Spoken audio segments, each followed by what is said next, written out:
afternoon, everyone, and welcome to Remembering Quandra Prettyman.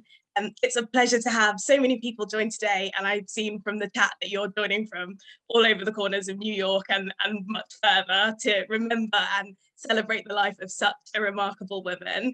The beautiful pictures that we saw in the slideshow that just played will also be played again at the end. So if you join sort of midway through, you'll have an opportunity to see that in full as we close today. My name is Chloe, and I'm going to be joining you today all the way from Milton Keynes, an unremarkable town just outside of London in the UK. By way of quick housekeeping, you've all joined today to a Zoom webinar. So if the technology has been on our side, that means that you should be able to see and hear all of our speakers this afternoon. But as it's a webinar function, you'll be off camera and you should be off mute all the time. But do make sure that you check that you remain on mute, because otherwise we'll be able to hear everything you're up to as well. The chat function is working and it can be seen by all of the other attendees and all the speakers. So please do feel free to engage through the chat and share any messages and memories that you would like to. Just make sure that when you are typing in the to box, you're sending it to everyone, not just the hosts and the panelists. Otherwise, that means only we will be able to see your messages. To briefly introduce myself, I was a Columbia exchange student in the year 2012 to 13. And I had the absolute joy and the great fortune of wandering into Quandra's Literature of the Great Migration class in the second semester. And from there, we stayed in really close touch. She was just such an incredibly generous soul, and she took me under her wing, as I think she did pretty much everyone she came into contact with. And so she grew into a friend, a mentor, and a role model, and always made New York feel like my home from home. This afternoon, we're going to be hearing short reflections and memories from a wide range of family, friends, colleagues, and former students of Quandra's. And together with Monica, who will introduce herself shortly, we'll do brief introductions to each of our speakers before they start. A very gentle reminder to our speakers, as we know, Quandra like to keep things short and sweet. So please do be mindful of the time, as we want to be able to hear as many stories as possible in the time that we have together. So without much further ado, I will begin. First up, we'll be hearing from Daryl M. Gray, who is Quandra's cousin. Thank you, Daryl, and over to you. Greetings to all viewers, listeners, and participants. Quandra had an abiding respect for the opinion of my mother that I should always have notes. Joanna, they're here. As first cousins, my sister Danette and I were introduced by our parents to each other in Baltimore, Maryland at a very young age. I thought that the last name of Prettyman was quite intriguing, since Quandra and her one sibling, Walton, were pretty, yet quite feminine. Over the years, we shared in many memorable experiences. As a college student, Quandra honored me by including me as a writer in her publication, Out of Our Lives, and in others, including A Galaxy of Black Writing. Through the years, when we would get together, however, our focus would never be on writing, but on experience sharing. As an adult, Quandra told me that the first time my father appeared in the household, dressed in his Navy uniform, she instantly fell in love with him. Her high regard was maintained throughout his life and that of my mother. I choose to remember the vivacious, brilliant, fun-loving cousin that she was. Believe that 3 minutes only allows a surface glimpse of our relationship. She was sensitively supportive of my decision to enter the field of medicine. She and her husband provided my first set of medical school books in 1972. Skipping forward to 1994, Quandra attended my ordination ceremony in Baltimore as I was confirmed into the gospel ministry. It was my privilege to often meet with her in her travels and have fun-filled conversations. I'd like to share one unusual occurrence. On this occasion, Quandra had visited in Baltimore, and I accompanied her to the Penn Railroad station for her return home to New York City. We decided to dine at an eatery there at the station. As we ate, talked, and enjoyed laughter together, we suddenly realized that she had missed her train. That didn't alarm us, since another northbound train was scheduled to arrive Within the hour, we returned to our lively conversation. You might guess, though, that Quandra missed train number 2.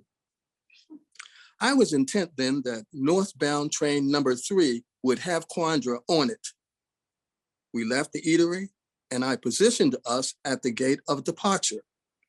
She kept talking, but I was no longer verbose. Happy ending. Quandra was assisted onto the train, and as we waved and the train left, I contacted her daughter, Johanna, indicating that she should be arriving at this point in a timely manner. I was blessed to have her as a cousin relative, steadfast friend, and literary mentor. One final remembrance. In life, Quandra refused to allow overt or subtle signs of racism interfere with our strive to be individually and collectively authentic in meaningful ways. We would not settle for carbon copy existence. God bless Quandra with a long life. We can continue to celebrate her tenacious spirit, a trailblazer, empowering women and children, especially those of color, and men, particularly Black men, with the power of her endowed sense of grace, mercy, love, and joy. Amen. Hi, everyone. Am I on? Okay. Hi, everyone. My name is Monica Miller, and I'm a professor of Africana Studies and English at Barnard and Quandra's friend and colleague since 2000. As will be the case with many of us here today, it will be difficult for us to find the words to express how much we loved Quandra and the many ways that we appreciated her hugs, hospitality, and wit. Quandra has set us a challenge today, which is just like her, the challenge of a poet, the distillation of the many lives she lived and touched, the actual and metaphorical places she traveled, the crystallized moments in which she taught us or touched us.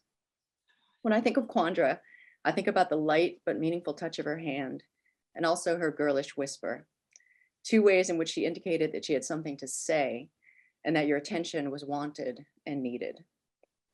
When I first came to Barnard, she sidled up to me, stood close, held my hand, and whispered in my ear.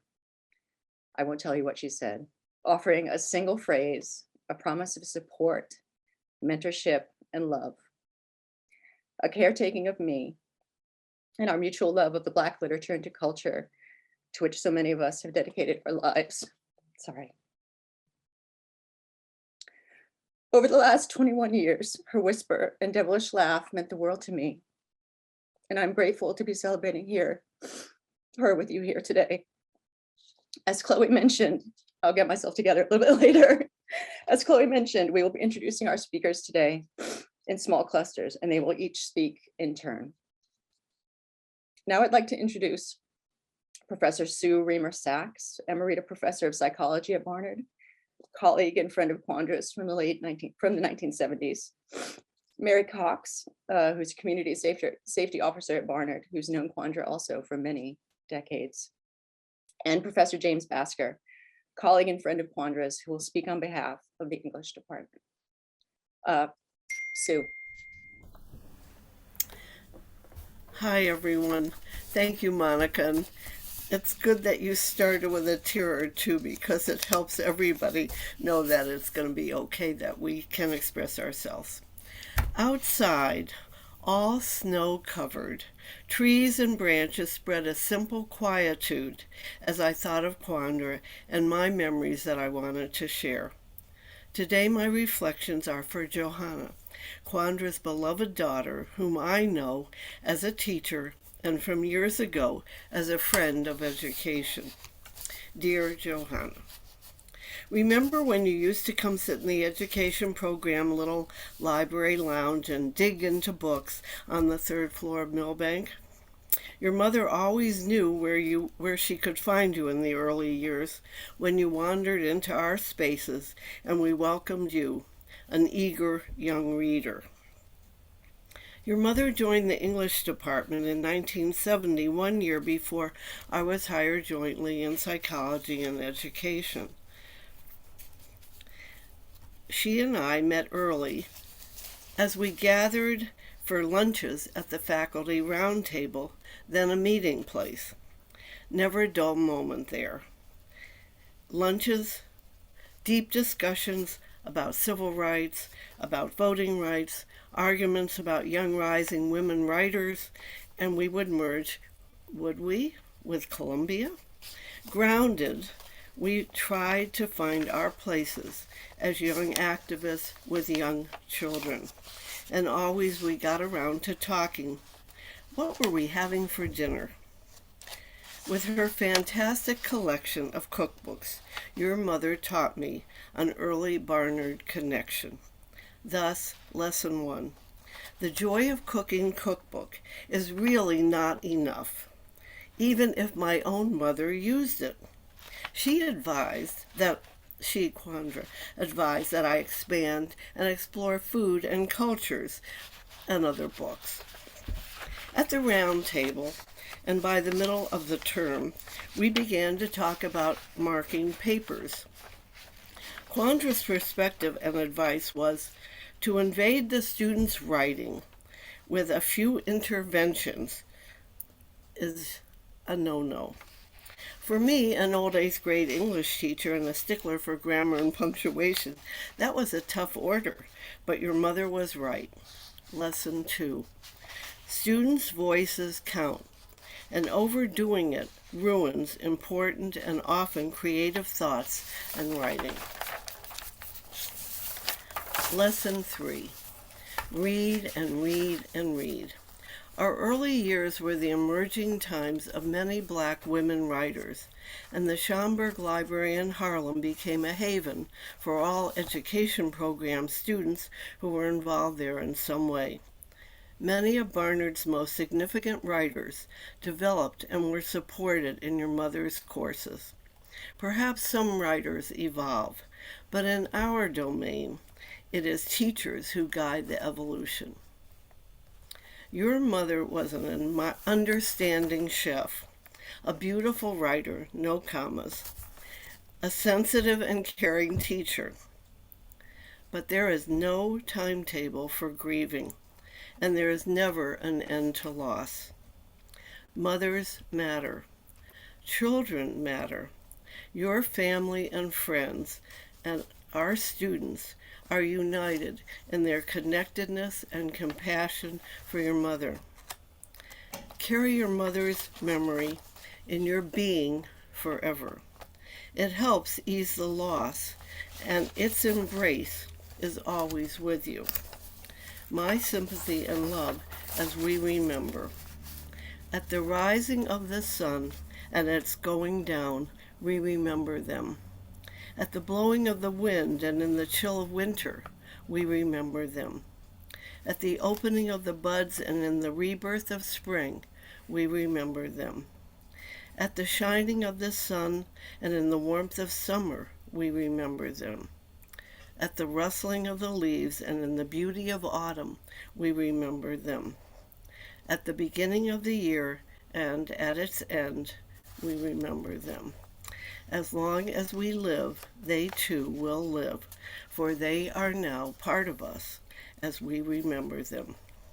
When we are weary and in need of strength, we remember them. When we are lost and sick at heart, we remember them. When we have joy we crave to share, we remember them. When we have decisions that are difficult to make, we remember them. When we have achievements that are based on theirs, we remember them. As long as we live, they too will live, for they are now a part of us as we remember Quandra.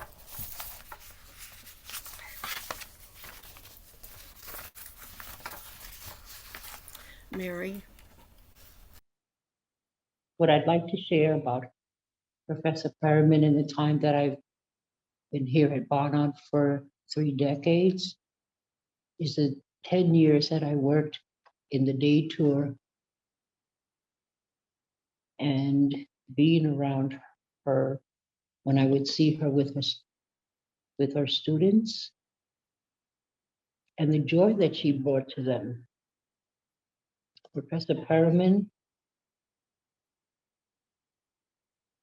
we never had extensive conversations, but when we had our small talks in the lobby at Barnard Hall, she always inspired me, and she always made me feel very, very valuable as a employee here at Barnard, and as a woman of color. I know a lot of my colleagues that worked with her during the previous years are not here to share of their stories, but she was always very kind and very thoughtful with me. One particular time that I recall was when she was going down south to the Gullah Islands, and the joy that she gave to her students on this trip that was coordinated with her and Professor Hall. It was just remarkable to see her in action. I love being around her in the times that we could be, and I feel very grateful and honored because she was a woman of much dignity and integrity.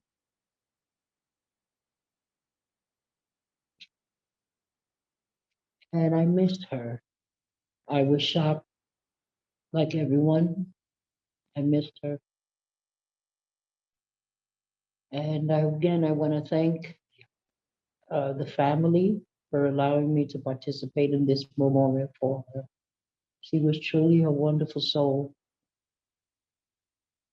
beautiful soul. Thank you very much. I am on limited time, but thank you for having me. Thank you, Mary. That was really beautiful. When we look at the long arc of Quandra's more than 50 years at Barnard College, we see that by herself, she lit and kept alive the flame of African-American studies for decades, until with the gradual addition of more faculty and the commitment of the college leadership, it could grow into the distinguished and centrally important Department of Africana Studies that we so admire today. But I want to offer here more personal memories of Quandra. She and I were colleagues in the English department for almost 35 years, and we shared many interests, particularly in the Black Atlantic and in African-American literature of the 18th and 19th centuries. Because we were also neighbors on Morningside Heights, we lived 2 blocks apart. We often saw each other not only on campus, but around the neighborhood and on those walks up and down Broadway to and from the college. I can see her now, her lovely smile, the way she cocked her head to one side when telling a story or cracking a joke, the twinkle she always seemed to have in her eye, and her steady, determined way of walking with a book bag in hand, often a book bag in each hand. Quandra had been welcoming and gracious from the moment I arrived at Barnard in 1987. Over time, as she discovered that I shared her interest in 18th century Black writers, she would share texts and discoveries from her files, talk with me about how she taught Laura Equiano and Ignatius Sancho and Phyllis Wheatley and others, and tell me about her students' responses and critical views. Specific memories stand out. In the mid-90s, when she learned that I was compiling an anthology of poems by and about enslaved people, Quandra fed me leads, including some verses she found inscribed on the headstone of an enslaved African buried in an English graveyard, which made its way into the volume, much to her delight. There was also the time years ago when my daughter, then in 7th grade, was one night discussing her English homework with me. Suddenly I saw it. Her assignment included the poem When Mahalia Sings by Quandra Prettyman. I had not known. Quandra no doubt took pride in the fact that her poem was included in the landmark anthology, I Am the Darker Brother, along with the work of Langston Hughes, Gwendolyn Brooks, and others of the greatest African-American poets of the 20th century. But when I told her, she seemed happier to know that she had become part of the curriculum in my daughter's school. In the late 90s, when I got involved in building the Gilder Lehrman Institute of American History, Quandra became a supporter from the beginning. She attended our Frederick Douglass Book Prize dinner every year, enjoying the company of the growing number of scholars in the field, and characteristically, often bringing a student or two as her guests. Her passion for the subject never subsided. In 2018, when I was editing a volume of essays on Frederick Douglass, Quandra, at age 85, contributed an elegant piece entitled "The Seed Time of a Great Harvest," Douglass recalls fellow abolitionists. She was pleased to be part of a book that included such eminent historians as David Blight, Jim Horton, James Oakes, and Randy Kennedy. But she was even more gratified to know that copies of that book were being placed in 5,000 high schools across the country. Then there was Quandra the bibliophile. Lots of Upper West Side apartments are overloaded with books, but I doubt any could rival Quandra's. She rejoiced in books. She reveled in having them everywhere, arranged 2 rows deep on bookshelves, stacked vertically along every wall in her apartment, piled up in her kitchen, and even in her bathroom, where they filled shelves cantilevered out over her sink and toilet. Every time I visited her apartment, I had a feeling that yet more books had been brought in, and I worried that eventually the towering walls of books in her hallway were going to collapse on somebody. When I raised this fear, Quandra just laughed, as if she thought that would be a good way to go. Quandra's legacy takes many forms. All those books, of course, which I know she would want to find good homes. Her generous and cheerful impact on hundreds of colleagues. The gift of her poetic talent to so many readers. Her quiet and gradual, but transformational impact on Barnard College as an institution. Perhaps especially the thousands of students she taught and mentored and encouraged and lifted up over more than 50 years of teaching. For those of us who loved her, Quandra leaves a warm place in our hearts and wonderful memories of the many ways she gave more to the world than she took from it. Thank you so much to Sue, Mary, and James for those amazing words. And just to recall those books everywhere. The first time I went to her apartment for an office hour, actually just turned into lunch. I just had never seen so many books in a person's home before. And as you say, I think the collection grew every single time I visited. So it's such a vivid recollection, I think, for all of us. Next up, we're going to have another 2 speakers. So the first will be Lopez. Lourdes first met Quandra in 1976, where she was her Barnard freshman advisor. And after that, we'll hear from Justine Hope Bow. Justine was Quandra's neighbor for 28 years. And so I'll hand over to the 2 of you. Thanks. Thank you for including me in this tribute. In 1976, I was admitted to Barnard. My mother moved to Columbia, South America, and my father stayed in Austria, where I had graduated from high school. I was overjoyed to be able to move to New York, thousands of miles from each of my separated parents and all that. Quandra was my freshman advisor at Barnard. Right after I sat down for our first meeting, Quandra read out loud how far away and apart my parents lived, which by the tone of her voice, I knew Quandra thought was not a foundation for joy. And she immediately invited me to have dinner at her home later that week. Academically, Quandra helped me navigate my Barnard freshman English professor's tendency to confuse me with another student with a Latin American name. She supported me later on when I was in academic peril.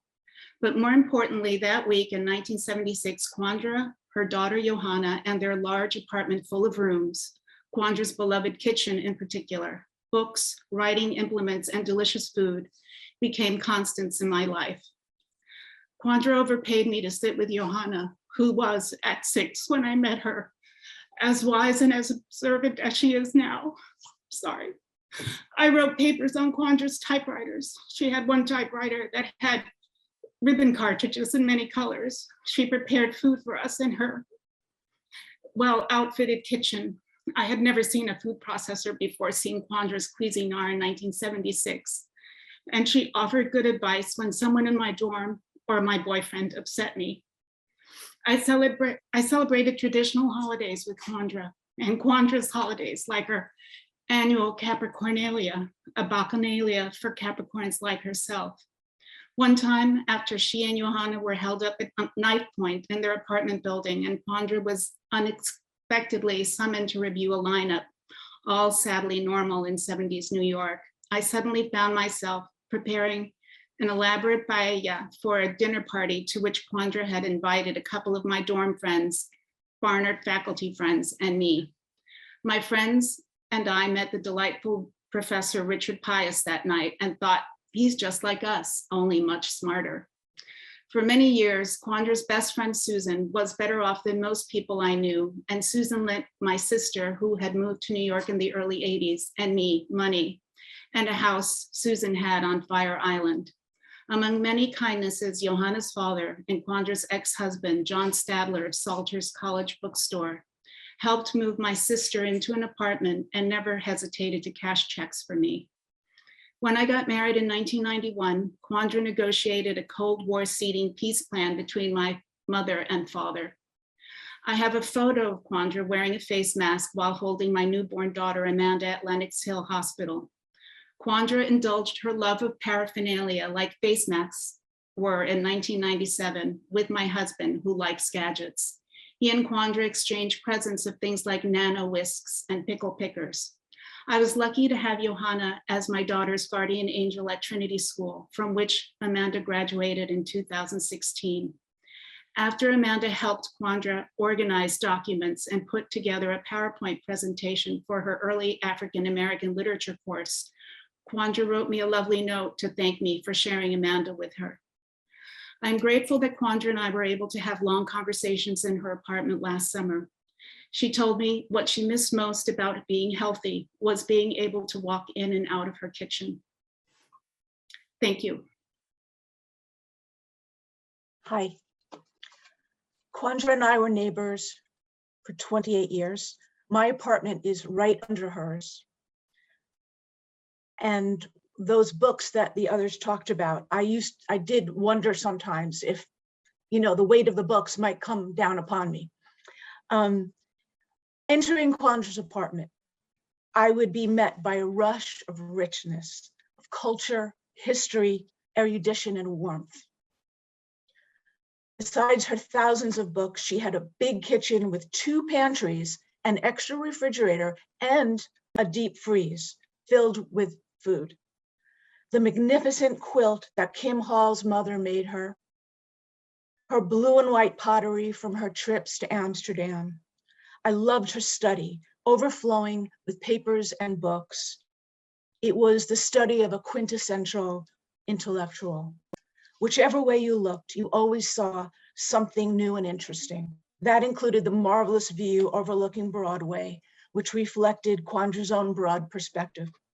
Her apartment was kind of a time warp.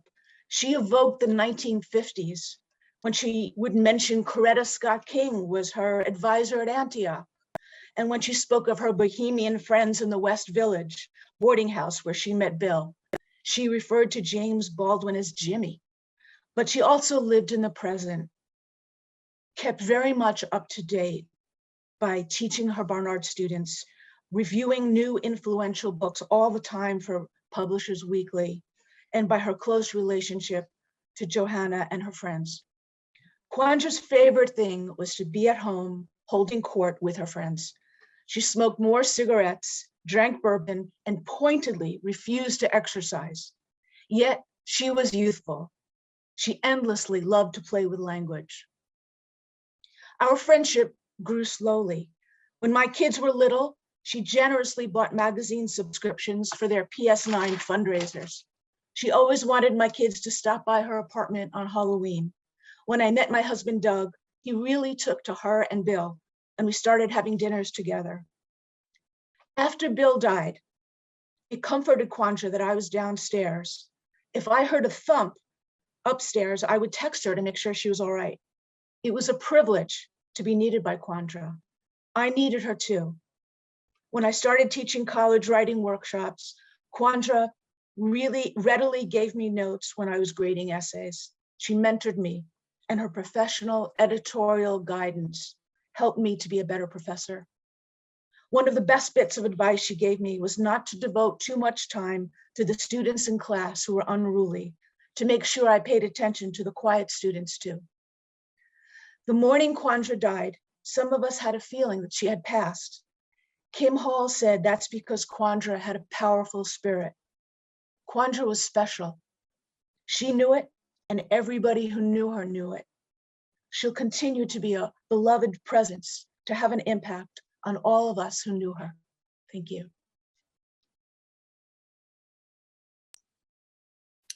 Thank you, Lourdes and Justine, for those amazing reflections.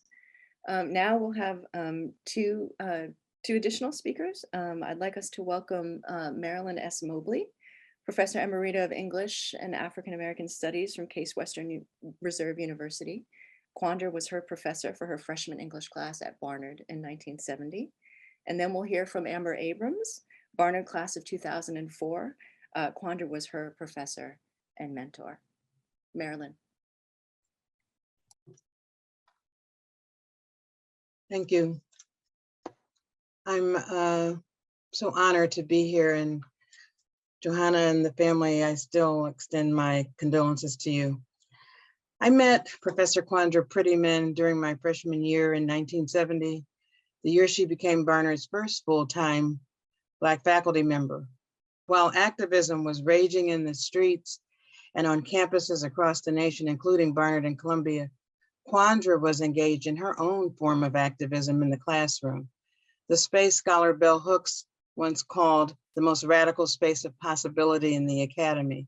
Quandra's teaching made her classroom a space of belonging, a space, to quote Toni Morrison, that was both snug and wide open, as she taught us to read what we had never read, go deeper into every text than we expected to go, and write better than we even thought we could. She was a trailblazer in African American literary studies who taught us that the literature that had been marginalized was the very literature that mattered and that would empower us to become well-educated women.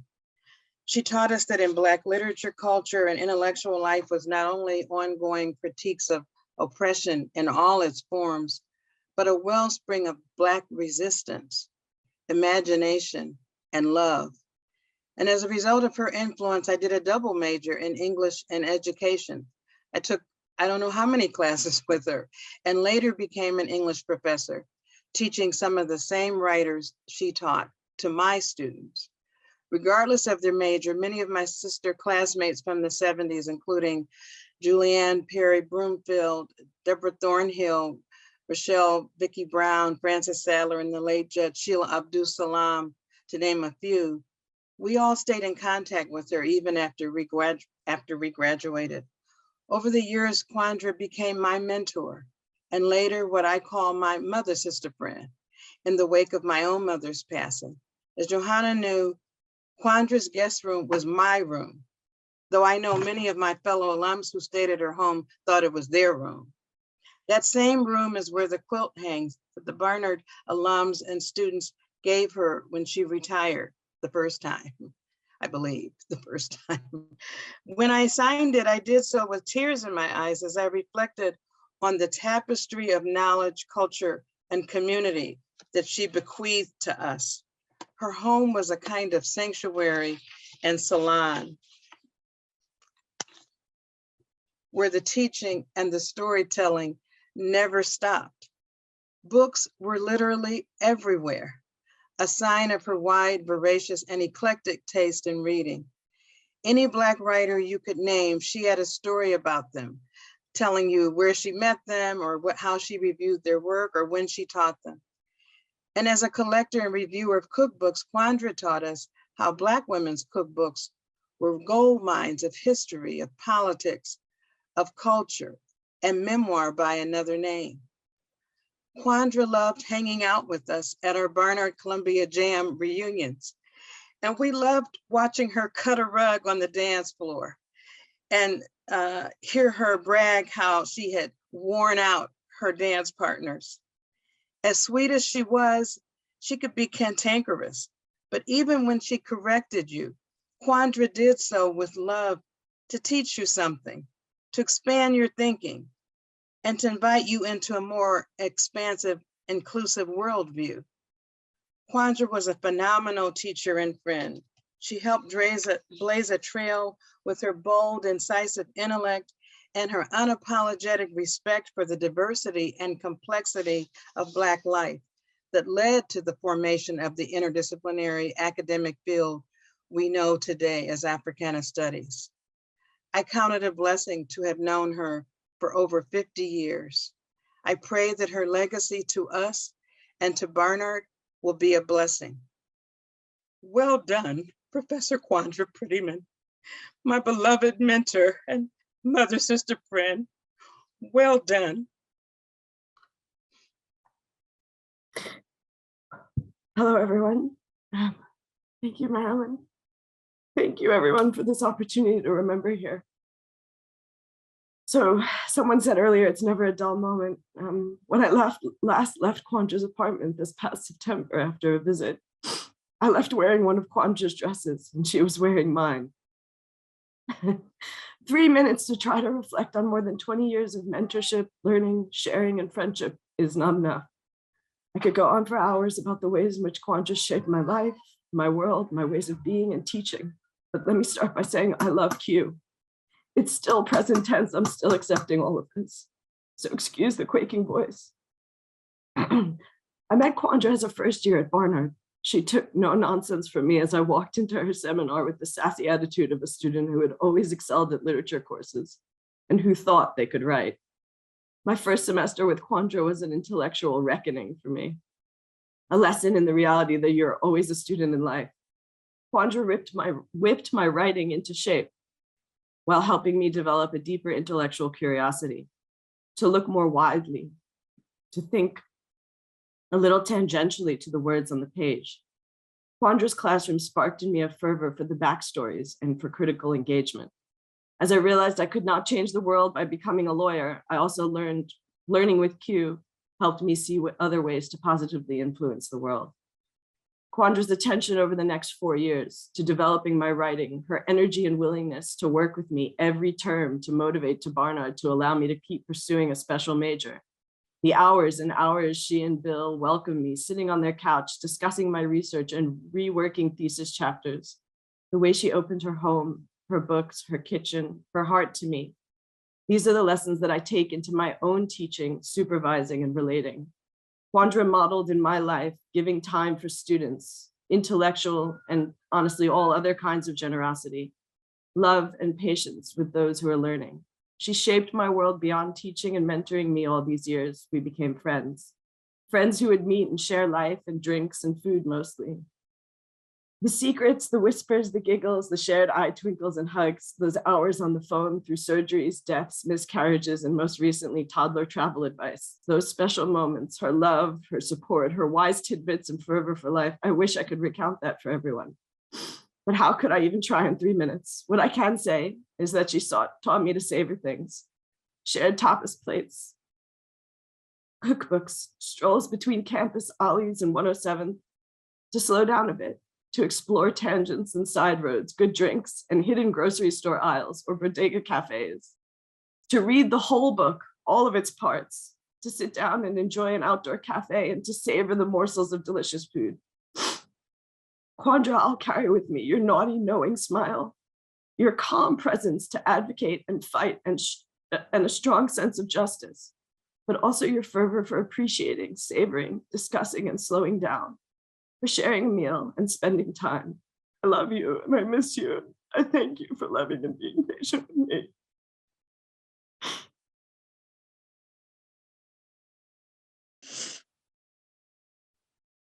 And thank you so much, Amber and Marilyn, for those beautiful words.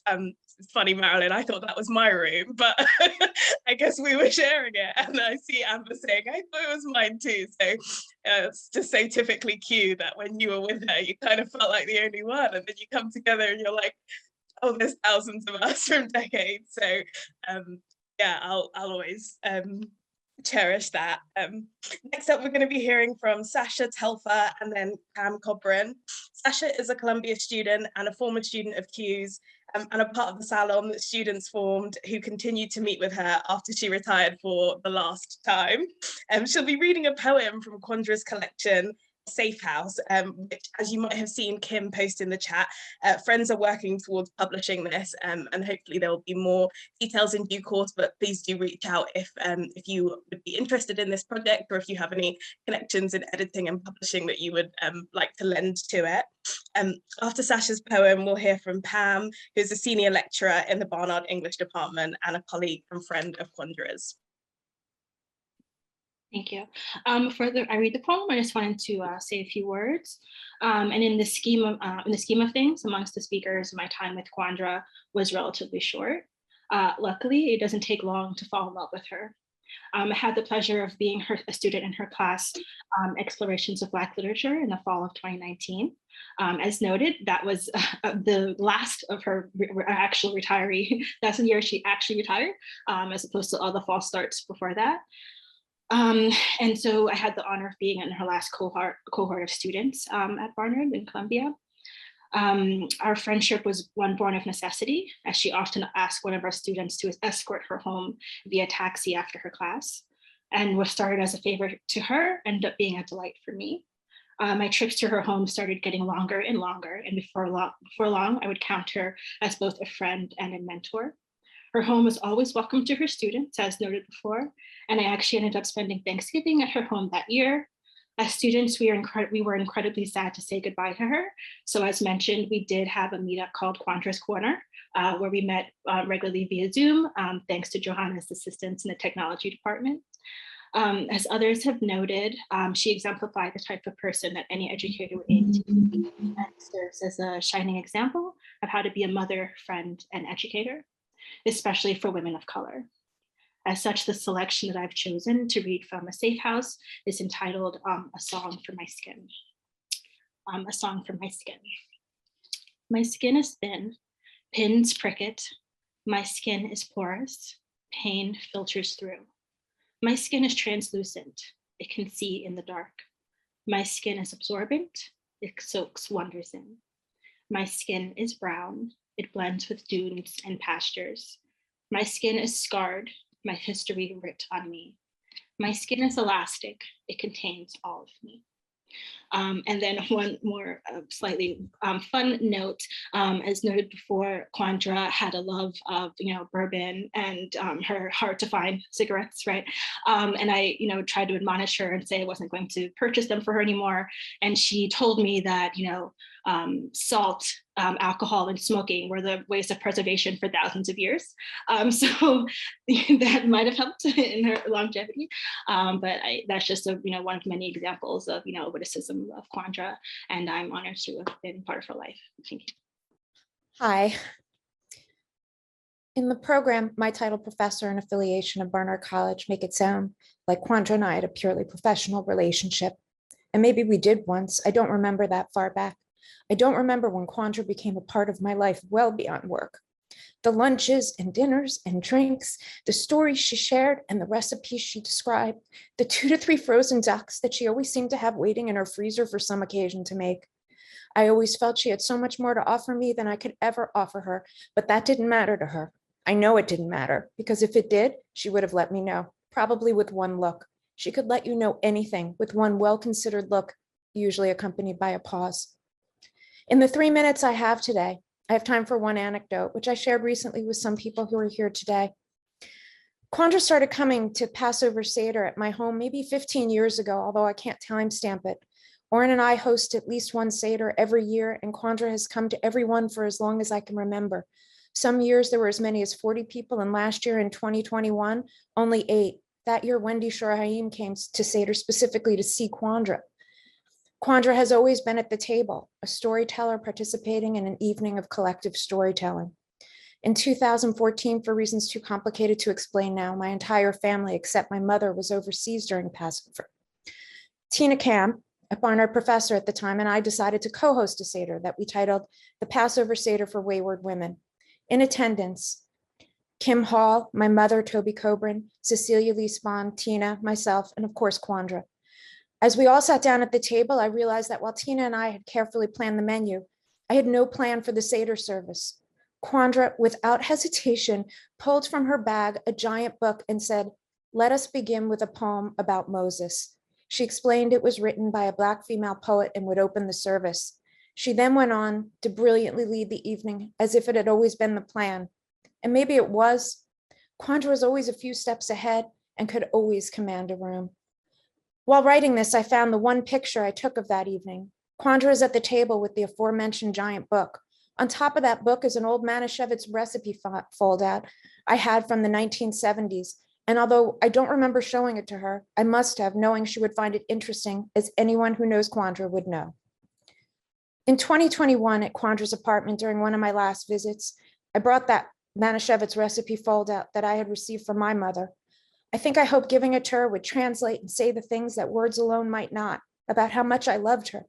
I gave this to her because I will never have the words that so effortlessly always seemed at the ready for Quandra, for the ways in which she touches those around her, with her stories, brilliance, presence, love, and all of her various smiles, even the smile that said, "Do you want to rethink that?" She loves so many and so generously. Quandra, I am so graced to have been a part of your life. Thank you, Pam. That Manischewitz is a classic. I mean, Manischewitz and Quandra together is just, it's very rich.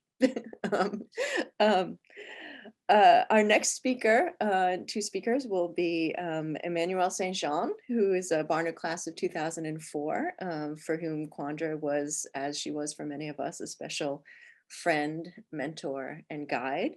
And then we will hear from Beth Ibrahimpour, one of Quandra's honorary grandchildren. Emmanuel. Thank you, Monica, and thank you for having me.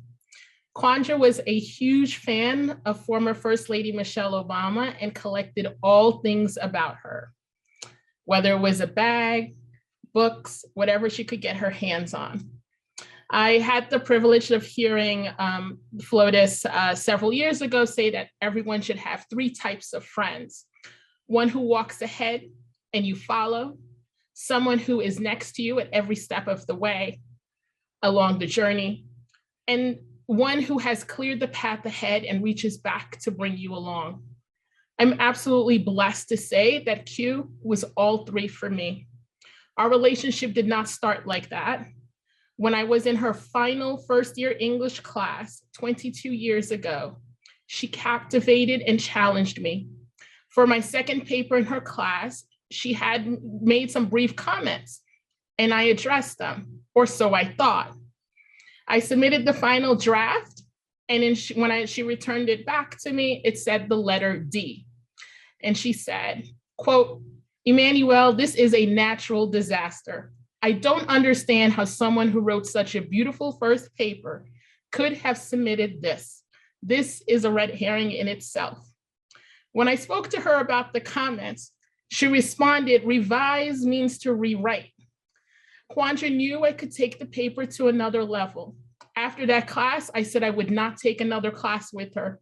About a year later, I was on the 4th floor of Barnard Hall with my friend, and as she was signing up for her English classes, I saw Quandra down the hall, and I turned to Anne and said, "Anne, we have to go. Professor Prettyman is here." But it was too late. She had already spotted me and called out my name from down the hall. Quandra is not one to shout one's name from a distance. So I knew I couldn't ignore her. She walked over, and I took a few steps towards her. And she said, "Have you completed your literature requirement?" I said, "No." She then says to me, "What are you doing Mondays and Wednesdays from 2:40 to 4 o'clock? I was racking my brain for a few seconds, hoping I had a science lab at the time. I told her I had no classes yet, and she said, I know. I will be seeing you in my class next semester in my Minority Women's Writers course. I've been waiting to get my hands on you again. She walked away so quickly that I didn't have a chance to respond. But I will say taking that class was one of the best things that I ever did. And it was the beginning of a new phase of our relationship. Over the years, we bonded over being daddy's girls, our dislike of Paris, and she became a confidant. Her nickname for me was Kid. We did many things together, from going to the theater to getting our hair done. And I'd like to share two of my favorite Quandra memories. One time I was at her place and we were reading something. I really don't recall what it was. And a character discussed dyeing her stockings in tea to get the right shade of brown. And Quandra said, your mother and your grandmother never mentioned that? And I said, not that I recollect. And so that afternoon, she taught me how to dye pantyhose in tea to get the right shade. I came to understand why she only wore knee highs at that time. The other memory was when I took her to brunch at one of Alexander Small's restaurants. She had her requisite Bloody Mary, but this time with a slice of bacon in it. She tried her dish and she called over the young waiter and said, young man, you must get the chef. I want to see him right now. She gave the young Black man the look Black moms give others when they're serious. And he dutifully went and got Chef Smalls, and she then proceeded to inquire about his training and upbringing. Chef Smalls seemed a bit bewildered, but then Quandra gave him the ultimate compliment and said, you know what you're doing in that kitchen. Quandra encouraged me to live life to the fullest. She was extremely generous with her time. When I would come see her, she would wait up by the phone until I got home and called her. When my dad suddenly passed away, she traveled to Brooklyn via the subway to drop off food.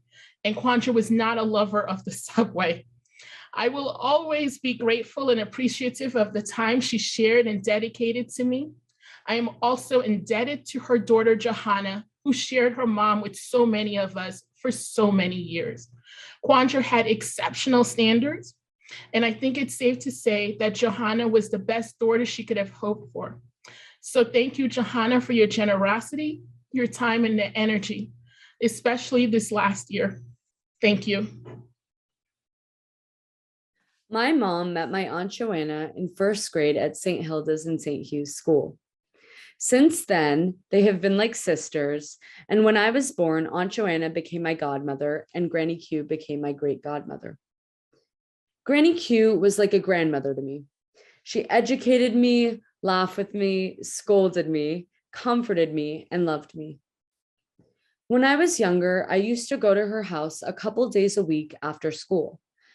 My mom would drop me off under the assumption that we would be doing English and history homework. However, little did she know it was far more than that. Yes, okay, I did learn some grammar, and maybe if we were lucky, we did a little bit of history from my textbook.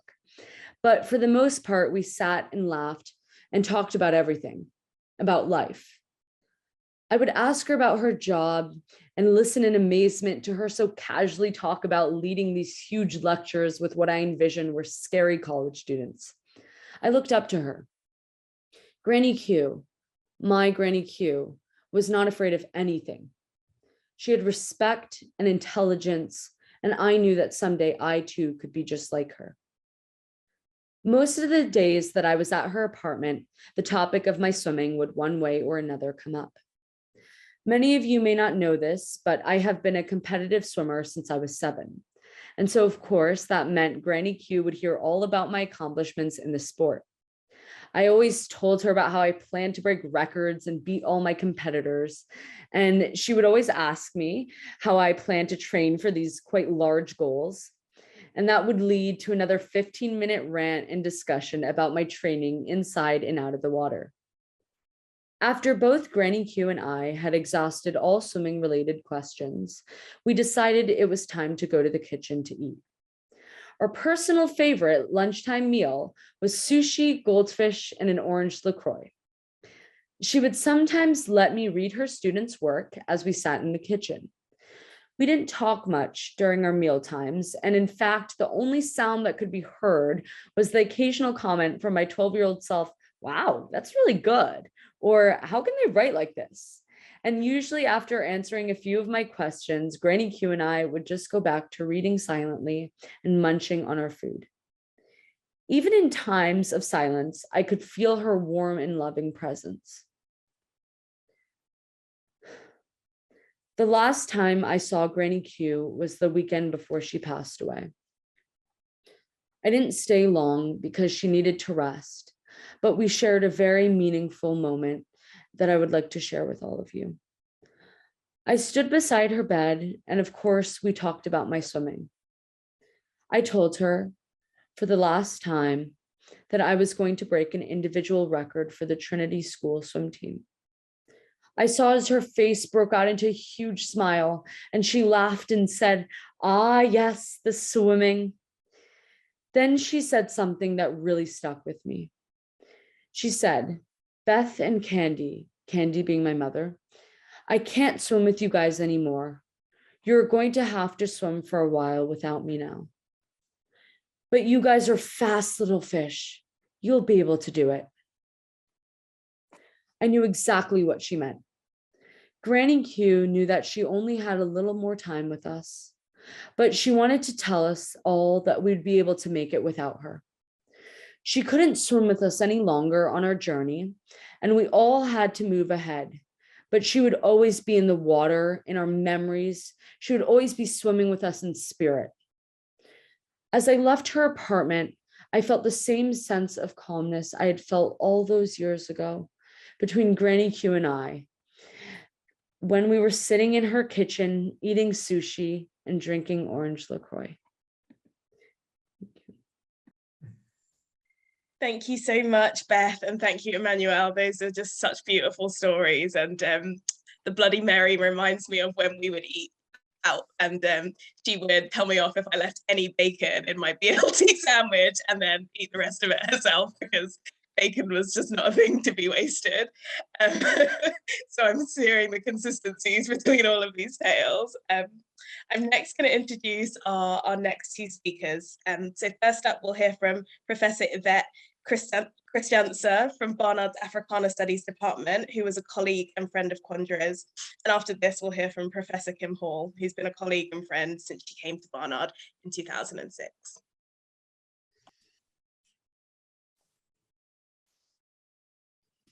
Good afternoon. My condolences to Joanna and the Gray and other family members. In 2019, Africana Studies created the Quandra Prettyman Prize to honor her foundational work at Barnard, her support of Africana Studies, and her embrace of each one of us, students and colleagues. Her courses were groundwork for diversifying the curriculum. Just one example was the course she created, Slavery, the Women's Experience, Black and White, soon after she arrived. That groundwork benefits us all today. The Harlem Semester program, anchored in Africana, was not around when Africana, which was not around when she arrived at Barnard in 1970. And that means that there was a foundation for the Harlem Renaissance course that now Monica Miller can teach. The prize is a drop in the ocean of gratitude and love we have for Quandra and what she means to us. In truth, it takes a collective voicing, a kind of community singing, as you can see, to say how and where her influence is at work. And I suspect she may raise a glass of bourbon to the idea. Africana, English, and other majors were inspired by her. You could be invited to drop into her class if you were passing and the door was open. You'd get to see why students called her the precious Professor Prettyman, to which, when told, she pressed her lips together, cocked her head, gave a quick sniff and said, "Oh yes, they do alliterate." Quandra's leaving changes the nature of her presence in Africana Studies. It is continuous, but without a Thursday high kid for each of us as she passed across the second floor of Barnard Hall, Or the surprise of a little brown paper bag of books she thought you ought to read if you had not, or own if you had not a copy published in 1950 or 60 something. There was no more invitation to chat over a bowl of onion soup in her usual corner at Le Monde. And I don't get to revisit childhood by looking down Broadway from my apartment window, right there, to hers on the corner of 108th, and then turning our lights on and off just to say hello. What stays with me is a lucky gift, and I'm going to share it with you. And it's with Joanna's permission. It's a message she left on my answering machine when she learned of the Quandra Prettyman Prize. Oh, shucks, you shouldn't have. Oh, this is just so beautiful, and I am so grateful just to get the idea, and let's hope it all goes through.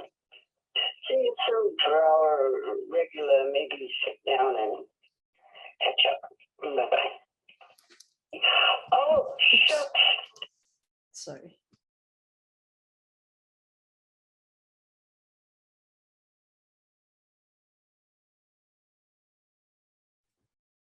Sorry, I was so engrossed in hearing her voice. Thank you so much for sharing that, Yvette. So I'm going to say the end at the beginning as Quandra, because I think I'm going to forget. So as Quandra would say, take care of you. The week Quandra transitioned, Johanna texted for help finding the episode of the TV show Doctor Who with the Black Doctor. Imagine the ensuing comedy of errors springing from a TV show that now has several Black doctors, a daughter trying to find small comforts for her ailing mother, and a friend who was too nerdy about the TV show both Quandra and I loved. I've been thinking a lot about why in those waning days, Quandra turned to a specific season for comfort, and how my experiences of the show with Quandra reflected facets of her and what she meant to all of us. She once charmed my notoriously asocial boyfriend into watching the first woman doctor's debut at Johanna's. Quandra the mischievous, Quandra the flirt, the woman who gets what she wants. We made plans to watch the 50th anniversary Doctor Who special. She made sure it was just the two of us. I surprised her with Doctor Who themed treats, supplementing the food she of course had already laid out. She surprised me with her commemorative books from the 25th and 35th anniversaries of the show. Quandra the food lover, Quandra the archivist, keeper of memories, and maker of memories. The oldest running series in the history of British television, Doctor Who features an alien known as the Doctor, the last of her kind, who travels with a succession of human companions across the universe and time. The Doctor delights in humanity, our foibles, our rituals, our things. The Doctor is often irritated when we don't catch on fast enough, when we break some kind of etiquette, when we ask too obvious questions. However, the Doctor quickly forgives. Quandra wanted to see the episode with the first Black companion, Martha Jones, a Black woman medical student, hence the Black Doctor. Maybe she saw herself in the companion Martha, but I always saw Quandra as the Doctor. And that doctor-companion relationship is frequently pedagogical. Our confusion between the alien Doctor Who and the human Dr. Jones reflects the larger blurring characteristic of the best student-teacher moments when there is a reciprocity of teaching and learning. And I think we've heard so much about that this afternoon. Fittingly, one of the last books she wanted everyone to know about was Black Futures, a gift from Alex Watson. Quandra, the teacher, who is endlessly learning. Over the course of the series, companions past and present meet each other. They have jealousies and they jostle for space, but unite in their love of the Doctor and their shared knowledge of her various idiosyncrasies. They also develop their own relationships with each other, nurtured by their experiences of her. Quandra, the builder of community. Just as the show comforted Quandra, I am today comforted by an idea of Quandra across the universe. Goodbye to my doctor, the best of teachers, and the best of companions. I hope you are traveling across time and space in ultimate freedom and everlasting joy. Thank you.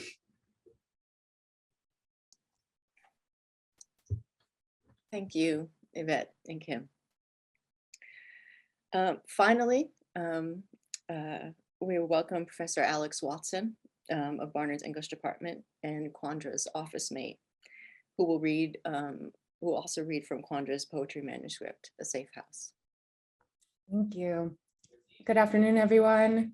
Thank you to Johanna and Kim for inviting me to be a part of this special event. And thank you to everyone for sharing such beautiful and moving memories. I really feel Quandra's spirit in the presence of everyone here. I'll just say a few words before reading two of her poems. So I had the incredible good fortune of sharing an office with Quandra during my first semester teaching at Barnard, where even before I met her, I felt her welcome and wink. She labeled empty drawers of all the filing cabinets and the desk with Post-it notes for me to use. And when I hadn't used any by the end of the next week, she left more notes, insisting I really do use them. Soon we did meet, and sitting in that office with that worn green chair with the rips in it and surrounded by books, Quandra instantly made me feel like I belonged teaching at Barnard. Over the next years, over menthol mores and wine and tuna tartare and French onion soup, Quandra taught me lessons about teaching and learning and reading and living that I'll never forget. So I'll be reading a selection of two poems from Quandra's brilliant collection of poems, A Safe House, which I've had the privilege of helping to compile over the last few months. Excuse me. So the first is Cellar Song. The onions and the potatoes are sprouting, one sending out tendrils, the other eyes. Some things I have put in cold storage are feeling and seeing.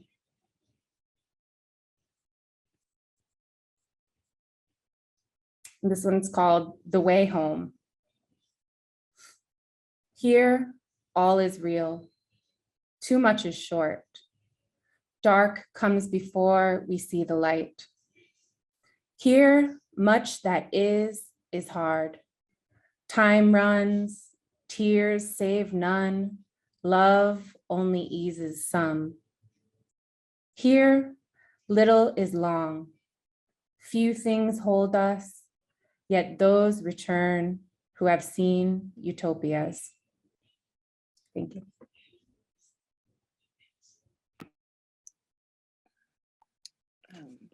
Thank you so much, Alex. I now have the kind of unenviable task of offering a few closing remarks and of introducing Johanna, who's going to say a few words. Closing remarks for this remarkable gathering for this remarkable woman, our friend Quandra Prettyman. First, I want to say a few thank yous to Kim Hall, Pam Gobrin, and Alex Watson, who have been instrumental in helping in planning this incredible afternoon. I'd also like to thank Hope Decter and BCRW and Eva Kausch for hosting this event and for helping us with all of the technology that was needed to bring us together. As many people have already said, our greatest thanks goes to Quandra's daughter, Johanna, of course. We thank her for her grace and generosity and for sharing her incredible mother with us. Johanna?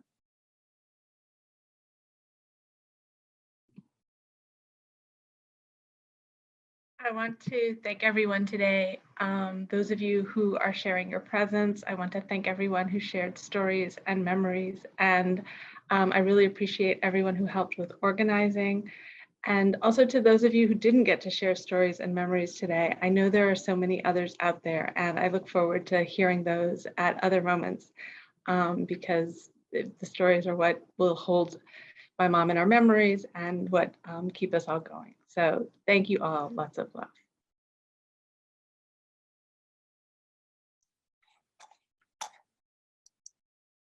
There's no good way to say goodbye to all of you and to thank everyone for the community that we created, or that actually Quandra created for us this afternoon.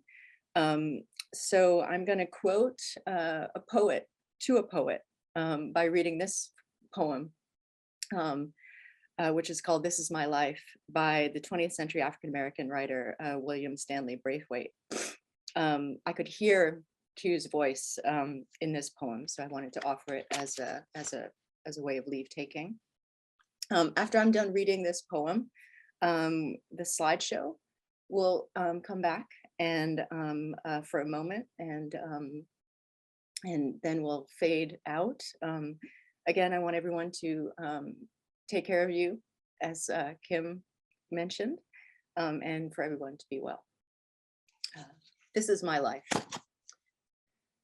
To feed my soul with beauty till I die, to give my hands a pleasant task to do, to keep my heart forever filled anew with dreams and wonders which the days supply, to love all conscious living and thereby respect the brute who renders up its due, and know the world is planned, is good and true, and thus, because there chanced to be an I. This is my life, since things are as they are, one half akin to flowers and grass, the rest a law until the changeless star. And I believe when I shall come to pass, within the door his hand shall hold ajar, I'll leave no echoing whisper of alas. Thank you.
you.